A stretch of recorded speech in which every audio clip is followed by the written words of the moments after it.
Olá pessoal, tudo bem? Espero que esteja tudo bem com vocês.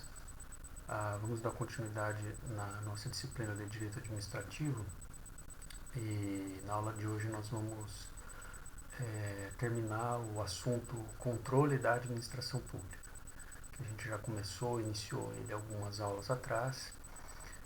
É um tema extenso realmente e nós abordamos os tipos de controle a que se submete a administração pública. Né? Vimos que o Poder Legislativo controla a administração pública, né? Do ponto de vista político, mas isso é lá com direito constitucional, e do ponto de vista financeiro, e daí entra o direito administrativo, né? E nesse ponto ela conta com o auxílio do Tribunal de Contas. Ela se submete também a um controle do Ministério Público, um controle social ou popular, né? Nas participações previstas, nas hipóteses de participação previstas na Constituição, né, do povo. Né? Também vimos o controle administrativo da administração pública, ela mesma, né, se controlando, né, pelo princípio da tutela, fundamento no princípio da tutela, o princípio da autotutela, né? Vimos quais são os recursos, né?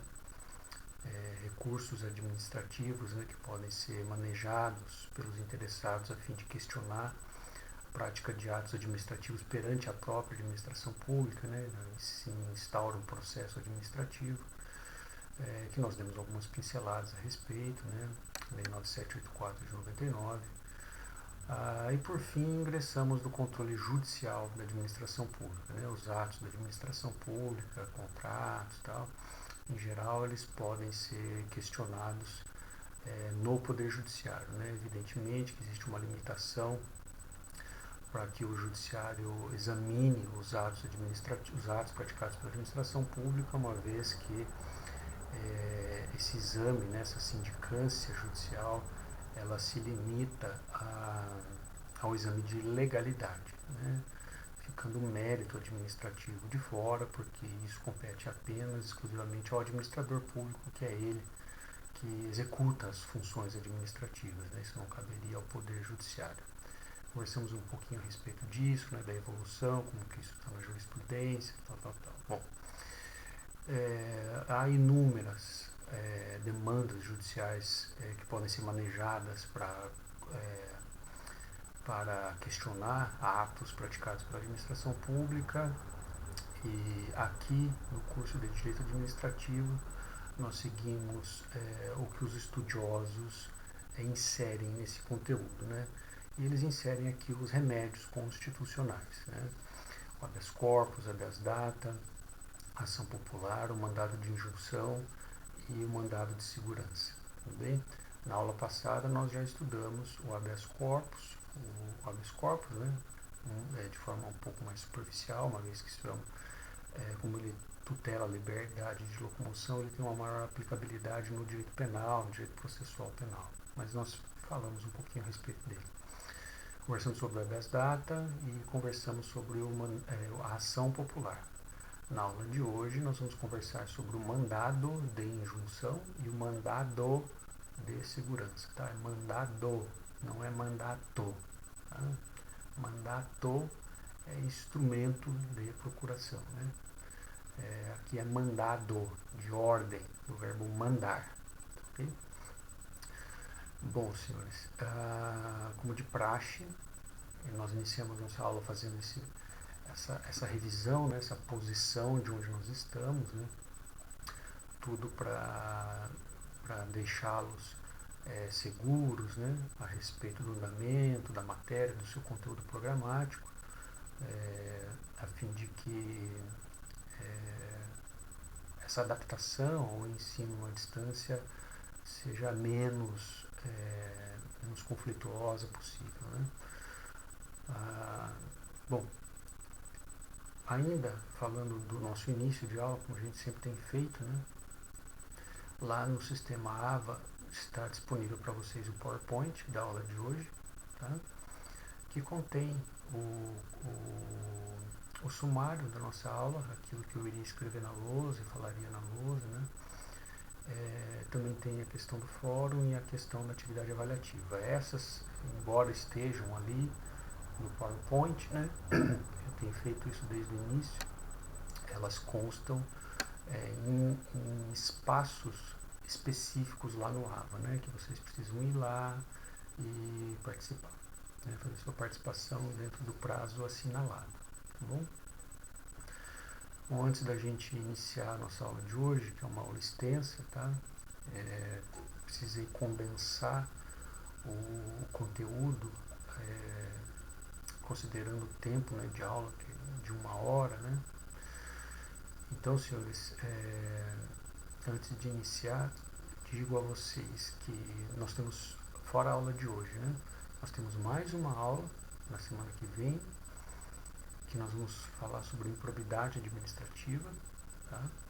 E encerramos, tá? Porque na aula seguinte vai ser a aplicação da prova, a aplicação da prova, a prova que já está elaborada, bom? Já está elaborada. Eu não sei se eu disse isso para vocês, já não me lembro, na aula passada, mas é uma prova que tem 8 questões, tá? Ela vale 8 pontos, e os outros 2 pontos para fechar o 10, eles vão ser extraídos da participação de vocês lá nas atividades avaliativas, tá? Atividades avaliativas que foram realizadas depois da primeira prova, a prova do primeiro bimestre, até agora, tá? Então, esses 2 pontos serão divididos igualmente entre cada uma das atividades avaliativas. Então, aqueles que participam, né, em todas as atividades, né, a tendência é que tenham os 2 pontos. Aqueles que não participam, evidentemente, terão a pontuação proporcional. Tá bom? Não sei mais nenhum aviso a ser dado, senhores, nenhuma orientação a ser dada. Vamos lá iniciar então a nossa aula de hoje. Vamos conversar sobre o mandado de injunção. Mandado de injunção, senhores. Injunção. O mandado de injunção, ele está previsto na Constituição, né? Ele é um remédio constitucional, portanto está previsto na Constituição. No artigo 15, inciso 61, inciso 61 da Constituição. E diz lá, né? Vou ler para vocês. Que conceder-se-á mandado de injunção sempre que a falta de norma regulamentadora torne inviável o exercício dos direitos e liberdades constitucionais e das prerrogativas inerentes à nacionalidade, soberania e cidadania. Tá? Então, essa é a previsão constitucional do mandado de segurança. Tá? Previsto na Constituição Federal de 1988. Tá? E ele só foi regulamentado em 2016, tá? Pela Lei 13.300, Lei 13.300 de 2016. Tá? Essa é a lei do mandado de injunção, que regulamenta esse dispositivo constitucional. Tá? Então, senhores, um conceito, né, de mandado de injunção. Né? O que é injunção? Injunção. Injunção é ordem. Injunção é uma ordem, para que você se submeta a alguma coisa. Vem do verbo injungir. Né? É ordem, para que você se submeta a alguma coisa. Né? É uma ordem formal. Né? Ordem formal. Né? Uma ordem que impõe uma obrigação. Esse é o sentido do verbo injungir, de onde vem a palavra injunção. Tá? Mandado de injunção. Tá? Uma ordem de que se faça alguma coisa, que se obrigue alguém a fazer alguma coisa. Tá? E nesse caso, o fazer, se é aqui para fazer, né? Se é uma ordem de fazer, no caso do mandado de injunção, ele tem aplicabilidade na omissão legislativa. Uma omissão legislativa. Alguém dos poderes constituídos deveria ter produzido uma norma que regulamenta direitos e liberdades constitucionais ou prerrogativas ligadas à nacionalidade, soberania e cidadania, alguém dos poderes constituídos tem o dever de produzir uma norma que regulamente o exercício de direitos ou liberdades constitucionais e relativas também a prerrogativas de nacionalidade, soberania e cidadania, não fez, não produziu essa norma. Ou seja, existe uma omissão legislativa, uma mora administrativa, mora, atraso administrativo. São todas as expressões comuns que a gente encontra nos livros de direito administrativo quando tratam desse tema. Tá? E em razão dessa mora administrativa que torna inviável o exercício do direito que está previsto nesta norma, né, uma norma que não foi regulamentada, quer dizer, existe um dispositivo, né, constitucional que concede um direito, mas ele só pode ser exercido quando ele for regulamentado por uma norma posterior. E essa norma posterior não é editada pela autoridade competente, pelo poder competente. Nesse caso, aquele que se sentir prejudicado, porque não pode exercer o direito previsto na Constituição pela falta da norma, ele pode ingressar com mandado de injunção, né, em busca de uma ordem, né, a fim de suprir essa mora legislativa. Okay? Então é esse o objeto, né, do mandado de injunção. Tudo bem? Então, um conceitinho aí de mandado de injunção, ela é uma ação constitucional, é um remédio constitucional que tem por finalidade suprir a omissão legislativa, suprir a omissão legislativa, normativa, e para efetivar, né, o exercício de direitos e liberdades constitucionais e das prerrogativas inerentes à nacionalidade, soberania e cidadania. Então, isso é um conceito de mandado de injunção. As suas fontes normativas são o artigo 5º, inciso 61 da Constituição, que foi regulamentado somente em 2016, né? Somente em 2016, né, pelo Congresso Nacional, pela Lei 13.300. Essa é a lei do mandado de injunção. Tá? Então,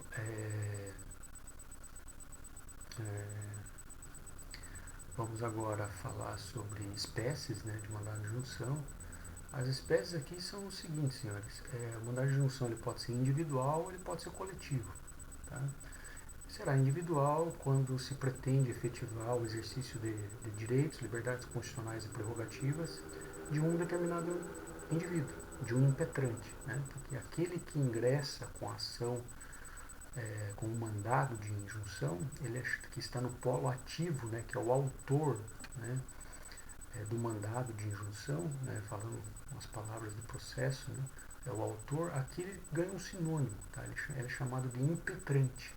Impetrante. Tá? Impetrante, ele impetra, né, um mandado de injunção. Tá? E ele pode ser coletivo. Ele será coletivo quando o exercício do direito, da liberdade constitucional, das prerrogativas ligadas à cidadania, soberania, ele estiver vinculado a um grupo, uma coletividade indeterminada de pessoas. Tá? Aí se ingressa com o mandado de injunção coletivo, né? Porque há um grupo indeterminado de pessoas que está sofrendo, né, uma lesão porque não pode exercer um determinado direito em razão da omissão legislativa. Então, o mandado de injunção pode ser individual ou coletivo. Tá? Bom, como vimos, né, vamos falar um pouquinho sobre legitimidade, né, a legitimidade ativa, né, quem é que pode impetrar, né, o mandado de injunção, né, quem pode aforar o mandado de injunção. Né. Bom, se tratando de mandado de injunção individual, né, que a legitimidade é ampla, né, simples. Podem ser pessoas naturais, né, físicas ou pessoas jurídicas. Tá? Elas podem se valer dessa ação. Né? Pessoas jurídicas também podem impetrar mandado de injunção, desde que exista um direito para cujo exercício depende a edição de norma posterior que ainda não foi editada. Tá? Então, se isso estiver ligado ao exercício de um direito por pessoa jurídica, ela será legitimada a ingressar com mandado de injunção. Então pode ser tanto pessoa física quanto pessoa jurídica. Tá? Em relação ao mandado de injunção coletivo, senhores, o Ministério Público ele pode impetrar mandado de segurança, né, quando se tratar de defesa de interesses individuais, interesses sociais, né, ou individuais indisponíveis, mas sempre dentro do seu escopo institucional de atuação, né, que está lá no artigo 129 da Constituição Federal, né, a defesa do regime democrático, da ordem jurídica, nesse sentido. Então, quando o exercício de direitos, né, voltados à democracia, à ordem jurídica, né, interesses sociais ou interesses individuais ou indisponíveis, o Ministério Público tem legitimidade para ingressar com um mandado de injunção coletivo. Né. Partido político também, né, organização sindical pode entrar também. Aqui eu vou dar um exemplo para vocês mais para frente, de uma organização sindical que ingressou com mandado de injunção, né, em razão da omissão no Congresso Nacional em regular um determinado direito de uma categoria de pessoas, um número indeterminado de pessoas. Né? E a Defensoria Pública também pode ingressar com mandado de injunção, né, na promoção dos direitos humanos e da defesa de direitos individuais e coletivos dos necessitados. Tá? Legitimidade passiva, né? Quem que vai ser o réu, né, no mandado de injunção, também chamado de impetrado. Tá? Quem será o impetrado no mandado de injunção? Bom, aqui a gente tem uma divergência doutrinária, né, a respeito disso. Tá? E aqui a posição majoritária, né, é que será impetrado, né, o órgão ou a autoridade, né, que é responsável pela omissão legislativa, aquele que deveria produzir a norma e não produziu. Então é a autoridade ou órgão público. Né? Outros dizem que o impetrado será aquela pessoa que suportará a quem será destinada a ordem. Né? Mas isso é uma posição minoritária. Tá bom? Posição majoritária quem é o impetrado é aquele que deveria ter produzido a norma, a autoridade, né, ou um órgão que deveria ter produzido, órgão o Congresso Nacional, por exemplo, né, ou projeto de lei que seria da iniciativa do chefe do Poder Executivo, daí vai ser uma autoridade, né, nesses casos. Então é a autoridade ou o órgão responsável pela edição da norma que ainda não foi editada e que inviabiliza, né, torna inviável o exercício daqueles direitos. Bom, essa falta de norma, né, regulamentar, ela pode ser total, né? Total em que sentido? Não existe norma, ainda não foi produzida nenhuma norma regulamentando o exercício de um determinado direito, de uma liberdade, ou prerrogativa, né, ligada à cidadania, tal. E ela pode ser parcial, quando existe uma norma, né, mas ela não tratou inteiramente do assunto. Tá? Então, senhores, essa omissão legislativa ela pode ser total ou parcial. Tá?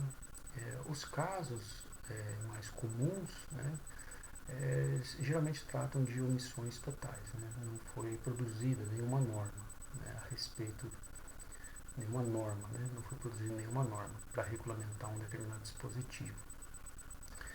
E essas normas, veja, senhor, por que a gente.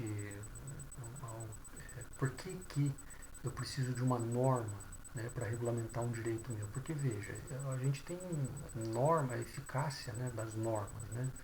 Teoria da eficácia das normas. Né? As normas podem ser auto-aplicáveis, de eficácia contida, de eficácia limitada. Isso vocês estudaram lá em Constitucional. Né? Então, o mandado de injunção, ele tem aplicabilidade apenas naquelas normas de eficácia limitada. Limitada. Por que eficácia limitada? A norma, ela te dá o direito. Mas para você exercer o direito, precisa vir uma norma posterior dizendo como é que será exercido esse direito. Enquanto não sobrevier essa norma, como é que eu faço para... Não tem como exercer o direito. Né? Então, é uma norma de eficácia limitada. Tá bom? E é esse o campo de atuação do mandado de injunção. Né? Por exemplo, ele não tem aplicabilidade alguma em normas que são auto-aplicáveis. Bom, se são auto-aplicáveis, não precisariam, né, necessariamente de uma norma posterior que a regulamente. Tá? Existe prazo, né, para impetrar o mandado de injunção? Não, não existe, senhores. Né? Ao contrário do mandado de segurança, que nós vamos ver a seguir, né, não existe prazo para impetrar mandado de injunção. Tá? Qual é a competência? Né? Aonde é que você impetra o mandado de injunção? Uma competência é lá na Constituição, né? Como a gente conversou na aula passada a respeito do habeas corpus e do habeas data. Né? A ação popular não, porque a ação popular ou é Justiça Federal primeira instância ou Justiça Federal de Justiça Estadual, né? Nesse sentido. Habeas data, habeas corpus, né? E agora o mandado de injunção, né? A competência é dada ali pela Constituição Federal. Então, a depender da autoridade, né, que será o impetrado, a depender de quem será o impetrado, o mandado de injunção ele pode ser interposto, né, pode ser impetrado perante o STF, perante o STJ. Tá bom? Existe uma discussão se pode ser na Justiça Federal. Tá? Bom, no STF, as hipóteses de competência estão lá no artigo 102, inciso 1º, letra Q. A linha Q da Constituição Federal. Ali estão as autoridades que, caso sejam impetradas, né, sejam réus, o mandado de segurança, o mandado de injunção, desculpe, será impetrado perante o STF. No artigo 105 da Constituição, inciso 1º, a linha H, estão as autoridades que, se impetradas, o mandado de injunção será manejado perante o STJ. Tá? Então, competência do STF, artigo 102, inciso 1º, a linha Q. Competência do STJ, artigo 105, inciso 1º, a linha H. Tá bom? Em relação à Justiça Federal, existe uma discussão aí, porque se você for ler o artigo 109 da Constituição, que trata da competência da Justiça Federal, ele não fala nada a respeito de mandado de injunção. Mas quando você vai lá no artigo 105, que trata da competência do STJ, ele diz, a competência do STJ é isso, ressalvados os casos da competência da Justiça Federal. Né? Então, existem alguns autores que dizem, como não há previsão expressa no 109, né, de mandado de injunção perante a Justiça Federal, então a Justiça Federal não é competente. Né? Mas existem alguns autores que haveria caso. Por exemplo, quando uma autarquia federal, tipo o Bacen, o INSS, alguma coisa assim, tivesse a competência de editar uma norma para regulamentar um determinado exercício de um direito que ainda não foi editada essa norma e que prejudica, inviabiliza o exercício do direito. Né? Então, como se trata de uma autarquia federal, né, um serviço federal, né, então a competência seria da Justiça Federal. Né? Mas isso é uma discussão doutrinária. Né? Bom, em relação às autoridades estaduais, né, e municipais, aplica-se daí o princípio da assimetria. Né? A Constituição Estadual vai fazer a previsão de quem é o competente para o julgamento de mandado de injunção, quando, por exemplo, uma norma estadual não foi produzida pela Assembleia Legislativa, pelo chefe do Poder Executivo Estadual. Então, aplica-se daí o princípio da assimetria. Né? Bom, senhores, em relação ao mandado de injunção, existe um procedimento, né, previsto ali na Lei 13.300, né, impetra-se o mandado de injunção, a autoridade ela é notificada para prestar esclarecimentos, ela presta esclarecimentos, né, o Ministério Público ele é ouvido e os autos vão conclusos para sentença, né, para decisão. Bom, o procedimento é muito simples. Né, e quando a lei do mandado de injunção não dispuser a respeito de algum ato processual, de algum prazo, né, aplica-se subsidiariamente a lei do mandado de segurança. O que é muito importante nós conversarmos a respeito do mandado de injunção aqui no procedimento é a respeito dos efeitos da decisão. Tá? Porque veja, se você ingressa com mandado de injunção é porque alguém né, que deveria ter feito, não fez. Não fez o quê? Não produziu uma norma. Né? Ah, então, imagine-se, por exemplo, que se espera numa decisão do mandado de injunção que essa decisão judicial supra, né, essa omissão legislativa. Do que adiantaria uma decisão judicial que não satisfaz, né, o meu direito, a minha pretensão, né, que é reconhecida dentro do processo judicial. Né? Então, de nada adiantaria. Só que daí vem a pergunta, né? Bom, não cabe ao Poder Judiciário legislar. Não cabe ao Poder Judiciário legislar. Então, senhores, dentro desse conflito, né, que existe em relação à eficácia da decisão em mandado de injunção, nós temos uma evolução histórica, né, a respeito disso. Bom, isso a partir de 88. Tá bom? Então, a partir de 88, os mandados de injunção que foram manejados e manejados perante o STF, tá, em razão de omissão do Congresso Nacional, em produzir normas, leis ordinárias, leis complementares, né, para regulamentar direitos, liberdades, prerrogativas, os mandados foram impetrados perante o STF. E o STF, inicialmente, ele adotava a seguinte posição. Olha, eu apenas, STF, decreto aqui a mora legislativa.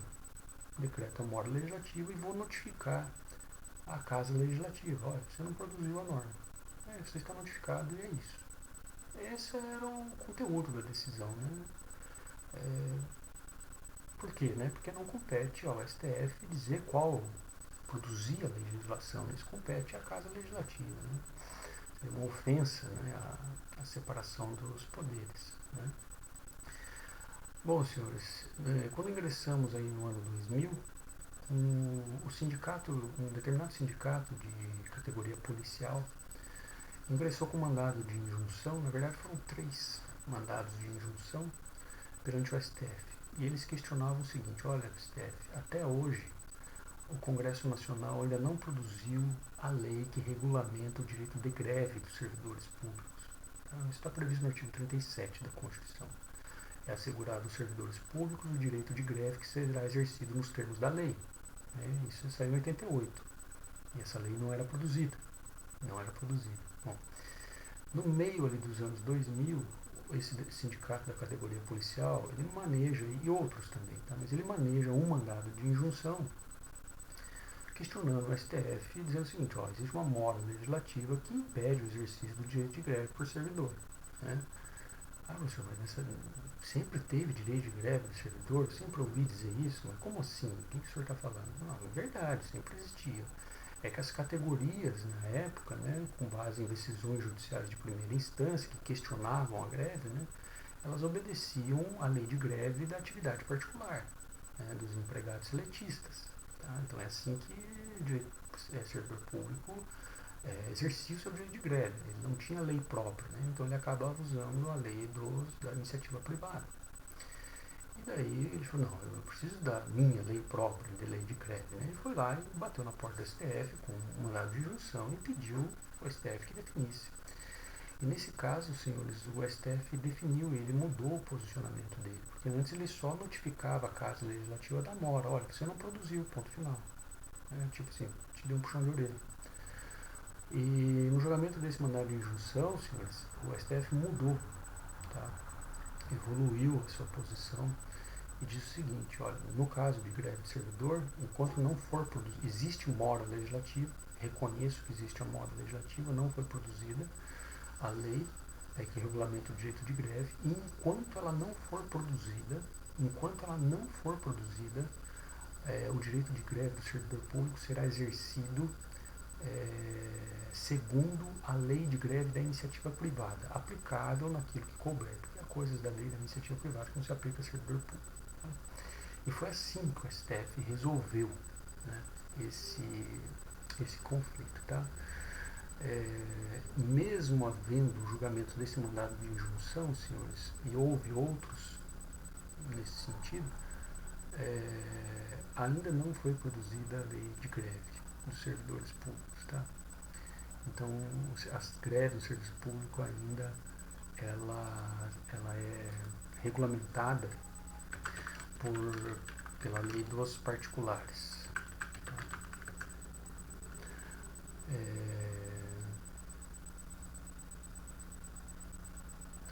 Bom, dando continuidade aqui, então, senhores, existem em relação à eficácia, né, existem 4 posições, tá? 4 posições em relação à eficácia, 4 posições doutrinárias, tá? Eu vou passar cada um de vocês, para vocês. Uma primeira posição, que a gente chama de teoria da subsidiariedade ou não concretista, o princípio da subsidiariedade ou não concretiza, ou seja, não concretiza nada, não dá nada de concreto. Isso para essa posição, o Poder Judiciário, dentro do mandado de injunção, ele se limita a reconhecer a omissão legislativa e notifica o órgão da omissão. Só isso. Era o que o STF fazia na década de 90. Tá? Existe uma segunda posição, né, que não, a eficácia do mandado de injunção ela é concretista geral. Então, ela é concretista, então ela dá alguma satisfação, mas é geral. Nesse caso, o Poder Judiciário ele poderia editar a norma faltante com eficácia para todas situações idênticas. Né? Então, ele editaria a norma faltante, como é concretista, né? Concretista. Ele diz qual é a norma, ele edita a norma, né? E é geral, ou seja, aplica para todas as pessoas que se enquadrem nessa norma que ele diz. Segunda posição, concretista geral. Então, a primeira posição, não concretista. Segunda posição, concretista geral. Terceira posição, individual e intermediária. Individual e intermediária. O que significa isso? A decisão judicial estabelece um prazo para o legislativo, primeira coisa, reconhece a mora. Tá? Depois, dá um prazo para o Poder Legislativo produzir a norma. E se nesse prazo a norma não for produzida, aí o próprio Poder Judiciário vai dizer qual que é a norma a ser aplicada no caso concreto. Tá? Então essa é a individual intermediária. E nós temos uma quarta posição que é a concretista individual direta. Concretista individual direta. Nesse caso, senhores, o Judiciário pode reconhecer a omissão legislativa e criar a norma faltante, né, superando a lacuna legislativa. Tá? Então ele reconhece a omissão legislativa e cria a norma faltante, só que para o caso concreto. Para o caso concreto. Veja que lá na concretista geral, ele diz que tem omissão legislativa, ele produz a norma, só que essa norma se aplica para todas as situações que se encaixam ali. Aqui nós estamos falando agora do número 4, que é a concretista individual direta. O judiciário diz qual, edita a norma, só que isso só vai valer para aquele caso concreto, não vale para todos. Tá? Então nós temos essas 4 posições. Tá? Se a gente for ver a lei do mandado de injunção, lá no seu artigo 8º, ela diz assim, vou ler para vocês. Reconhecido o estado de mora legislativo, será deferida a injunção para 1. Determinar prazo razoável para que o impetrado promova a edição da norma regulamentadora. Então, veja, a lei agora está dizendo o seguinte, né? Por que eu disse aquelas 4? Porque antes da existência da lei do mandado de injunção, nós tínhamos essas 4 correntes. Cada um defendia qual era o efeito, a eficácia de uma decisão em mandado de injunção. Com a edição da lei, agora superou-se essas 4 correntes. Né? Eu disse para vocês como uma evolução histórica. Como é que agora na lei? A lei diz o seguinte, deferido o mandado de injunção, o Poder Judiciário reconhece a mora legislativa e estabelece um prazo razoável para o Poder Legislativo produzir, a autoridade, produzir a norma. E se nesse prazo, né, não for, assim, diz assim, estabelecer as condições em que se dará o exercício desses direitos, ou se for o caso, as condições em que poderá o interessado promover ação própria visando, caso não seja suprida a mora legislativa. Então, senhores, na primeira hipótese, a primeira coisa que o Poder Judiciário faz, diz que tem mora, né, e estabelece prazo para a autoridade produzir a lei. Caso a autoridade não produza a lei, o próprio Judiciário é que vai dar a solução. Tá? Vai dar a solução. Então, veja, no inciso 1º, a lei do mandado de injunção adotou a teoria individual intermediária, né? E no inciso segundo, a concretista direta. A concretista direta. Tá? A concretista direta. A concretista direta. Tá? Tudo bem? Então, a respeito de mandado de injunção, são essas informações. Vamos passar agora para o mandado de segurança. Tá? O mandado de segurança, né, está previsto no artigo 5º, né, da Constituição, inciso 59. Inciso 59, acho que é isso. 59, 69. Aí diz lá, né, conceder-se-á mandado de segurança para proteger direito líquido e certo, não amparado por habeas corpus ou habeas data, quando o responsável pela ilegalidade ou abuso de poder for autoridade pública ou agente de pessoa jurídica no exercício de atribuições do poder público. Tá? Mandado de segurança está previsto, então, neste dispositivo constitucional, é uma garantia fundamental. Tá? O mandado de segurança é uma criação brasileira, tá? Como nós conversamos na aula passada, a respeito do habeas corpus, né? Ele é um desdobramento do habeas corpus. O habeas corpus, quando criado, né, tinha um objeto de proteção amplo, e quando o seu objeto foi restrito para a defesa da liberdade de locomoção, os demais direitos líquidos e certos, né, que não fossem amparados por habeas corpus e habeas data, caberia mandado de segurança. Tá? Então é uma criação brasileira. Tá? Bom, o que é então mandado de segurança? Bom, o próprio inciso aqui do artigo 5º, ele é um conceito de mandado de segurança, né? É um remédio constitucional, é uma ação civil, assim como o habeas data, a ação popular, é uma ação civil. Tá? Ação civil porque não é penal. Tá?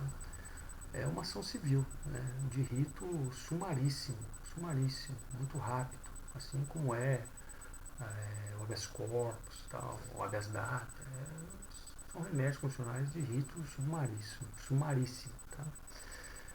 Pelo qual qualquer pessoa física ou jurídica pode provocar o controle jurisdicional, controle pelo Poder Judiciário, né? Quando essa pessoa sofrer lesão ou ameaça de lesão a um direito, mas não é qualquer direito, é direito líquido e certo. E não é qualquer direito líquido e certo. É direito líquido e certo que não seja defensável através de habeas corpus e habeas data. Então, o mandado de segurança não se presta a questionar ato que viola a liberdade de locomoção e nem o objeto do habeas data, né? Ter conhecimento de informação pessoal, retificação e inserção de dados pessoais, né? Então, para isso você não maneja a habeas data porque você tem remédio próprio para isso, né? Em decorrência de ato de autoridade, né, que é praticado com ilegalidade ou abuso de poder. Então esse é um conceito aí de mandado de segurança. Tá? Já falei da origem dele, né, vou ficar repisando aqui, já mencionei, né?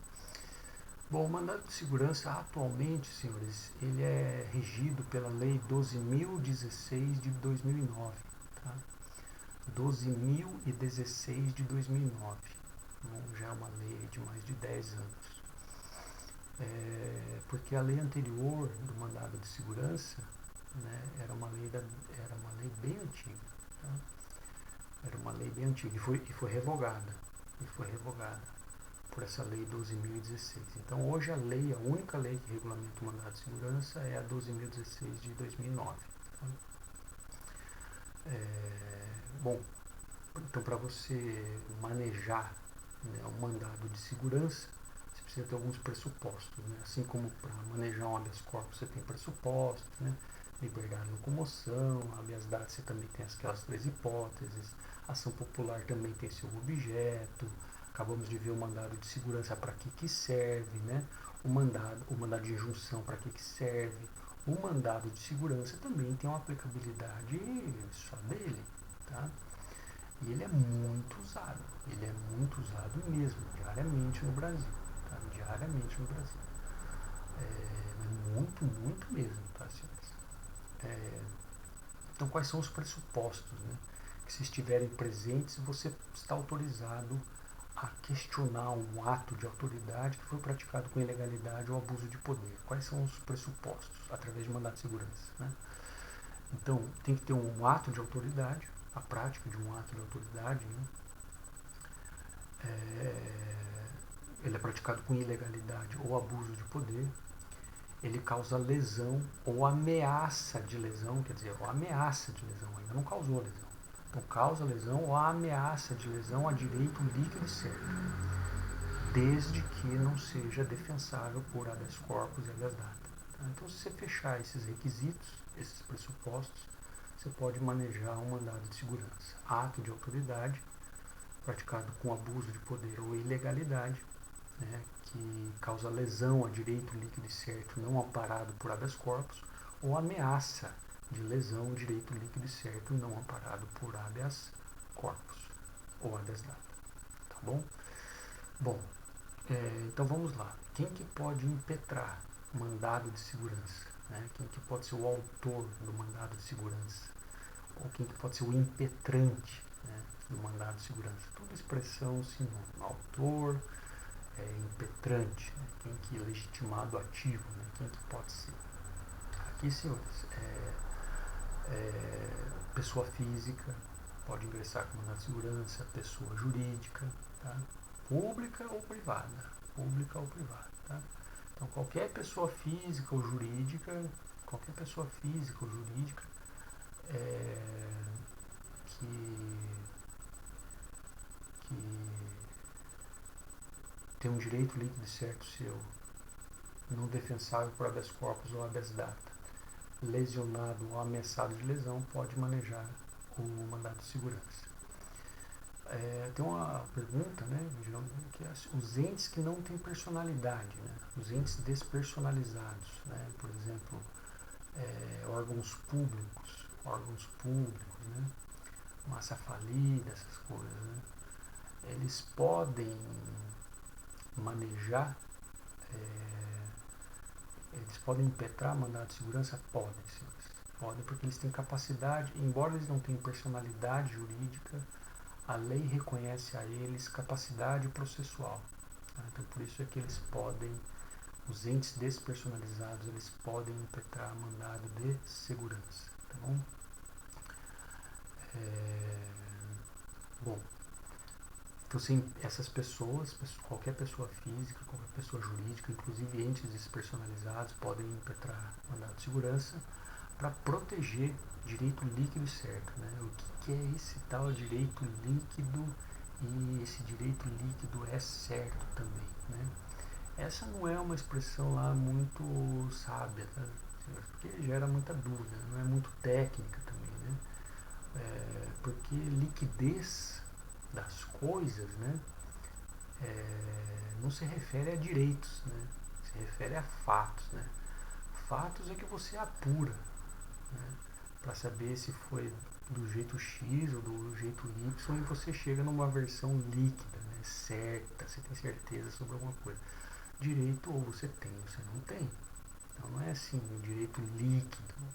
Não foi uma expressão lá tecnicamente muito correta, tá? Mas do ponto de vista técnico, o que significa direito líquido e certo? É aquele direito, cujos fatos podem ser comprovados por documentos, independentemente de controvérsia, né? Que exige, por exemplo, uma dilação probatória. Né? Então, quando você alega no mandado de segurança que você tem um direito líquido e certo que foi lesado por uma autoridade pública, porque praticou um ato ilegal, e para você produzir a prova de que você tem aquele direito, né, você vai ter que dizer qual que é o fato, né, e para provar esse fato, você vai ter que dizer eu preciso ouvir testemunha, eu preciso fazer prova pericial, essas coisas, não vai se valer de mandado de segurança. Ah, então não posso questionar? Pode, só que ela vai usar uma ação ordinária, normal, né? Rito processual comum, né? Rito ordinário. Mandado de segurança, o direito é líquido e certo. É o fato que está sendo discutido, ele tem que ser líquido e certo, não o direito em si, né? O fato tem que ser líquido e certo, porque se ensejar dilação probatória, abertura da fase processual para produzir prova testemunhal, pericial, né? O direito não é líquido e certo. Tá? Você vai ter que questionar isso por outro instrumento processual que não o mandado de segurança.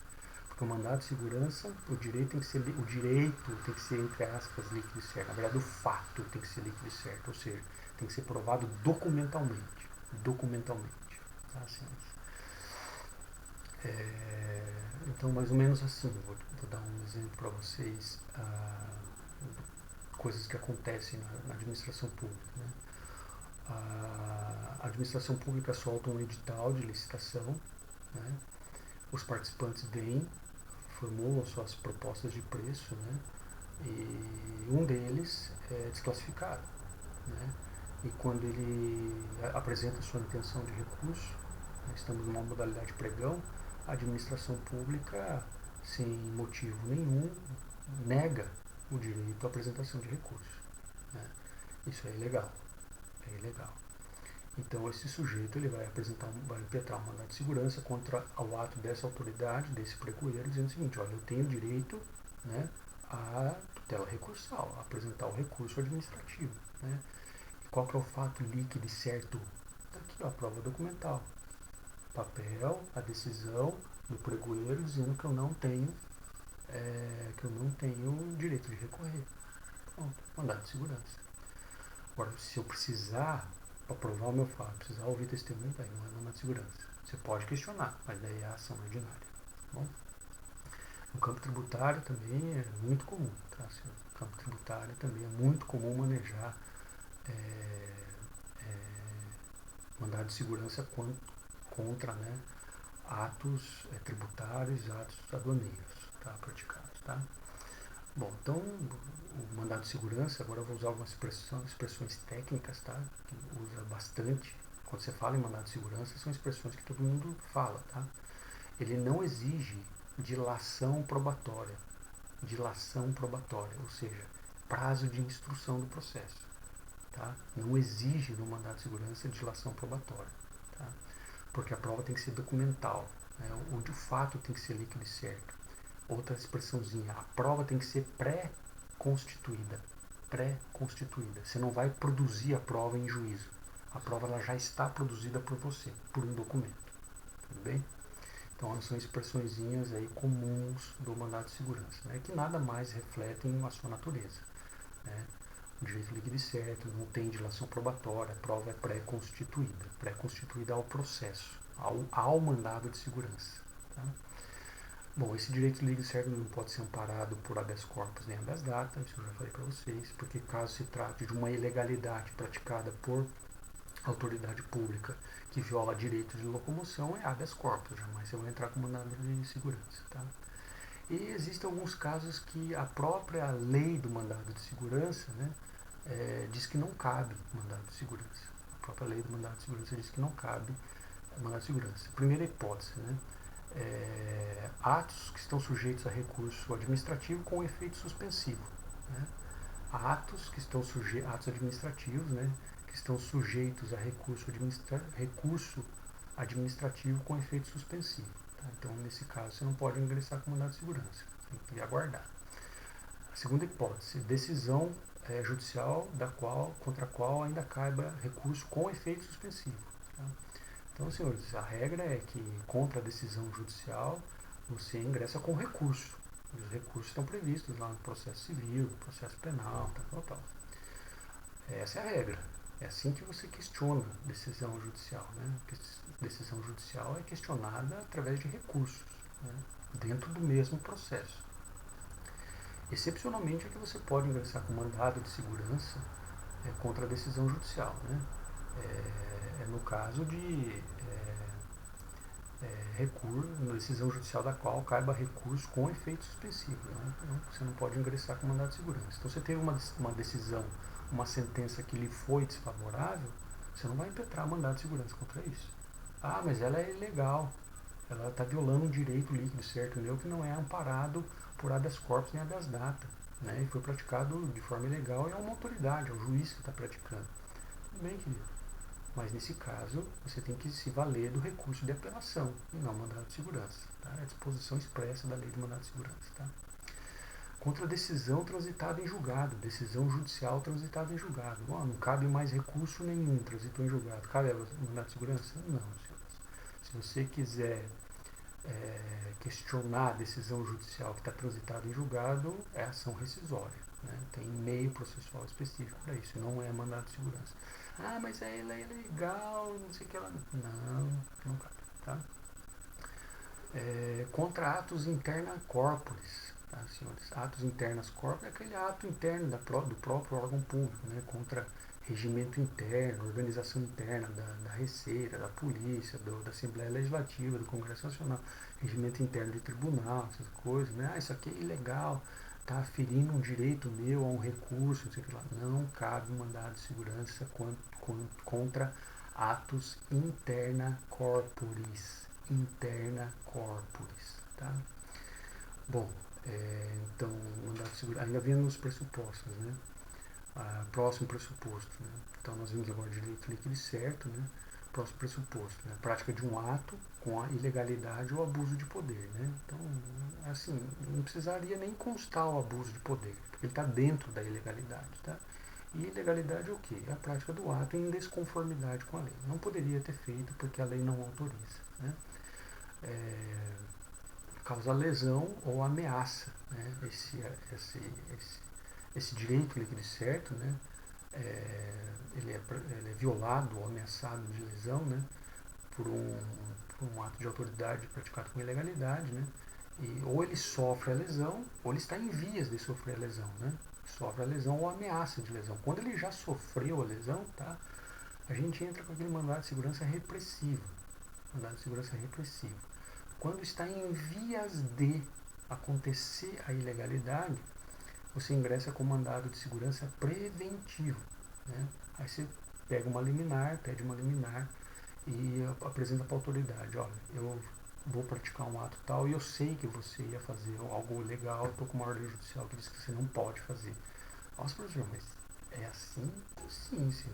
Veja, no campo tributário acontece isso. Né? Existem algumas causas tributárias em que há muita discussão a respeito do que se pode ou não se pode fazer, porque a legislação tributária às vezes não ainda definiu do que se trata. Né? Diz assim, é assim ou assado. Existe uma nuance, né, de interpretação. Né? De modo que a administração tributária, né, ela vai se ater ao que diz a lei até o entendimento, a interpretação dela.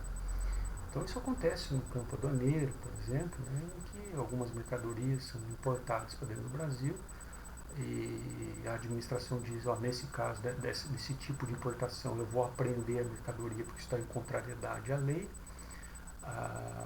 O contribuinte fala assim, não, mas não pode, porque isso tem discussão, não sei o que lá. E daí o contribuinte vai lá e fala assim, ó, eu vou trazer uma mercadoria daqui 2 meses, como eu sei que há o risco de acontecer a apreensão da mercadoria, eu já ingresso com mandado de segurança preventivo. Né?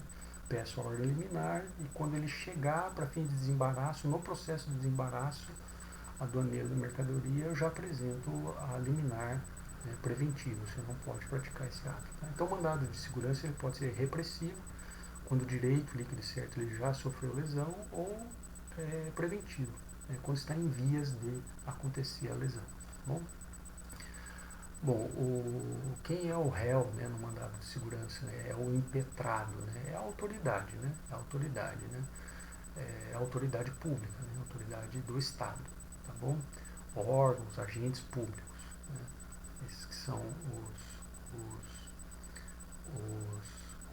os réus, né, os impetrados, né? Então, os órgãos e agentes da administração pública direta, né, que praticam atos legais, os órgãos e agentes da administração pública indireta.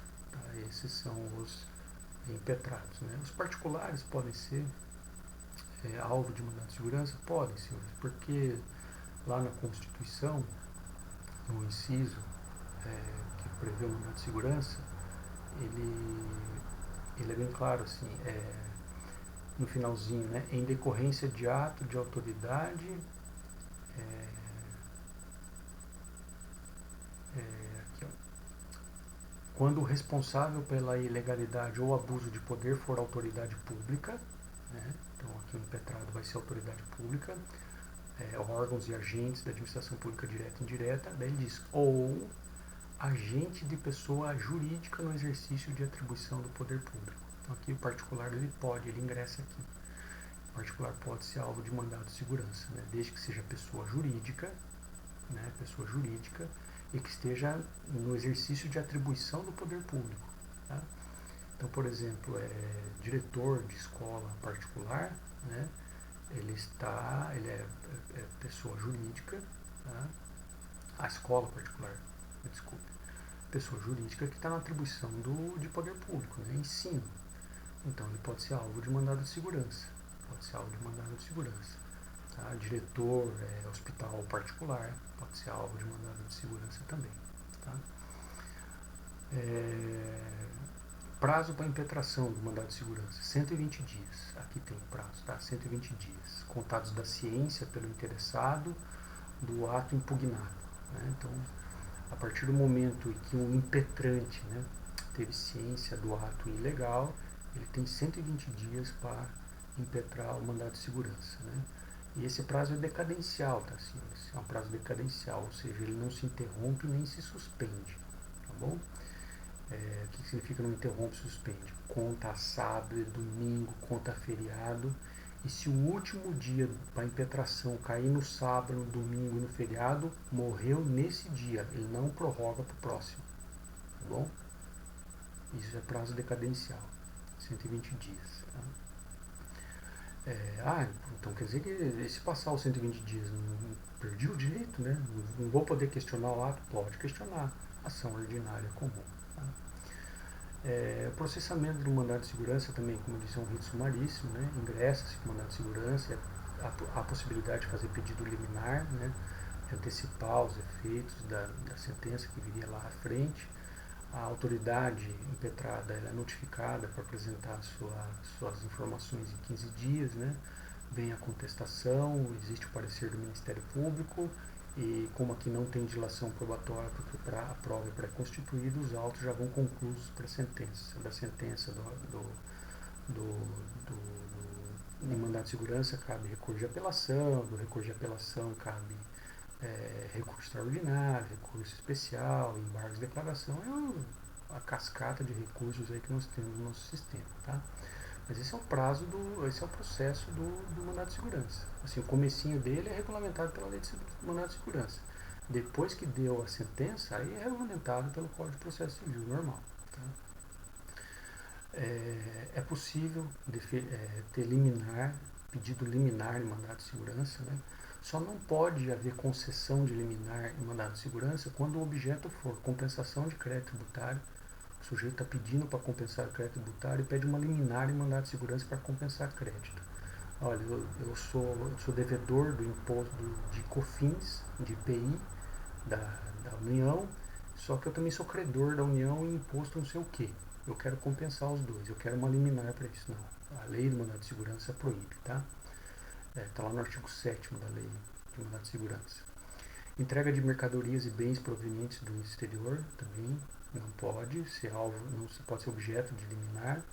Reclassificação ou equiparação de servidor público, né, também não pode ser objeto de liminar no mandado de segurança. E concessão de aumentos, né, de qualquer natureza. Isso também é proibido em liminar, tá bom?